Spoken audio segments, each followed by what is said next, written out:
மறையூரில் copy விவசாயம். மறையூர் இடுக்கியில் உள்ள இடம். காப்பி, சந்தன மரங்கள் மற்றும் கரும்பு வயல்களுக்கு பிரபலமானது. இங்குள்ள காப்பி தோட்டங்கள் முக்கியமாக அஞ்சநாடு பகுதியில் அமைந்துள்ளது. மேலும் இப்பகுதியில் உள்ள விவசாயிகள் இயற்கை காப்பி விவசாயத்தில் தான் ஈடுபடுவது. அஞ்சநாடு காப்பி தோட்டங்கள் மறையூரில் அஞ்சநாடு பகுதி இயற்கை முறைகள் காப்பி பயிரிடுவது விவசாயிகளுக்கு பிரபலமானது. இப்பகுதி விவசாயிகளுக்கு இது ஒரு முக்கிய வருமான ஆதாரமாகவும் உள்ளது.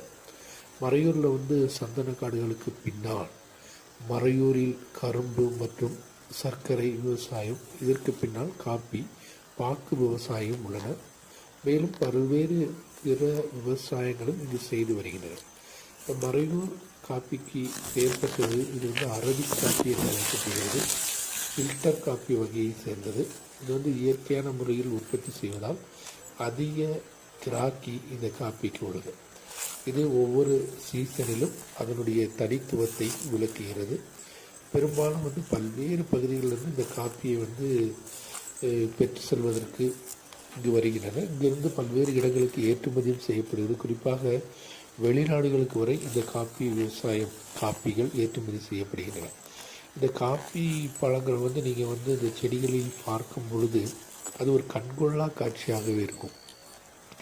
காப்பி பழங்களை பார்த்து நம்முடைய நாக்கில் எச்சி ஊறுகிறது என்றால் அது மறையூர் காப்பியை மட்டுமே சாரும். காரணம் என்ன அப்படின்னா, அந்த அளவிற்கு சிவந்த செரிப்பழத்தை போன்று காட்சியளிக்கக்கூடியது தான் இந்த காப்பிகள். இந்த காப்பி பழங்களை வாங்குவதற்கு பல்வேறு இடங்களிலிருந்து இங்கு வருகின்றன. குறிப்பாக இந்த காப்பி விவசாயம் பல்லநாடு, கீழாந்தூர், குளச்சிவயல், அஞ்சிநாடு போன்ற பகுதிகளில் செய்கிறார்கள் என்றாலும் இது அதிகமாக ஏற்றுமதி செய்யப்படுவது பிற மாநிலங்களுக்கும் வெளிநாடுகளுக்கும் மட்டும்தான். இந்த காப்பியை இயற்கையான முறையில் பல்வேறு ரசாயன உரங்கள் பயன்படுத்தாமல் இயற்கையான முறையில் இது உருவாக்குவதால் இந்த காப்பிக்கு அவ்வளவு கிராக்கி உள்ளது.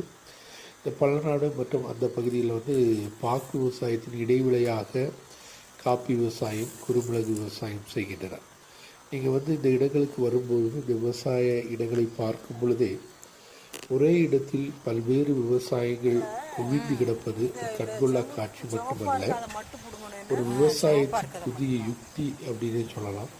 ஒரு விவசாயம் செய்து முன்கொண்டு செல்வதற்கே விவசாயிகள் தற்போது தவித்து வரும்பொழுது காட்ஸ் நோட்கண்டு தெய்வத்தின் சொந்த இடமான கேரளாவில் மறையூரில் ஒரே இடத்தில் பாக்கு, குறுமிளகு, அது கூடாமல் காப்பி, அது இல்லாமல் பல்வேறு இடை விளைவாக நம்முடைய காய்கறி விவசாயங்கள்